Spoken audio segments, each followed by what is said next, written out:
ഇന്ന് ഷാർജ അടിക്കാൻ കാരണമേ ഈ പാല് കാരണമാണ്. ശരിക്കും പറഞ്ഞാൽ ഈ പാൽ ഇന്നലെ ആൻറ്റിക്ക് സുഖമില്ലാത്തതുകൊണ്ട് ഞാനും എൻ്റെ കിട്ടീനോട് കാണാൻ ചെന്നപ്പോൾ മേടിച്ചുകൊണ്ടേ പാലാണ്. പക്ഷേ ആൻറ്റി ഞങ്ങൾ മെഡിസിൻ എടുക്കുന്നതുകൊണ്ട് പാൽ ഒഴിച്ചുകൂടാന്നുള്ള കാര്യം എനിക്കറിയത്തില്ലായിരുന്നു. അവനാണെങ്കിൽ പാലും വേണ്ട.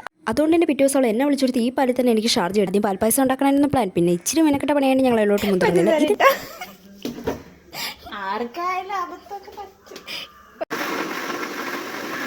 അങ്ങനെ ഷാർജ കഴിച്ച് എല്ലാവരും കൂടെ കുടിച്ചു. പക്ഷേ ഞാൻ പഞ്ചസാര ഇടാൻ പറഞ്ഞുകൊണ്ടാണ് ഷാർജ ഇത്ര ടേസ്റ്റ് ആയത്. എനിക്ക് തോന്നുന്നു എന്തുകൊണ്ടും ഞങ്ങൾ പാൽപ്പായസം ഉണ്ടാക്കാത്ത ഷാർജ ഉണ്ടാക്കിയാണ് ബെറ്റർ എന്ന് തോന്നുന്നു. അങ്ങനെ ഞങ്ങൾ എല്ലാവരും കൂടെ ഷാർജ മണമണാന്ന് കുടിക്കാൻ തുടങ്ങി.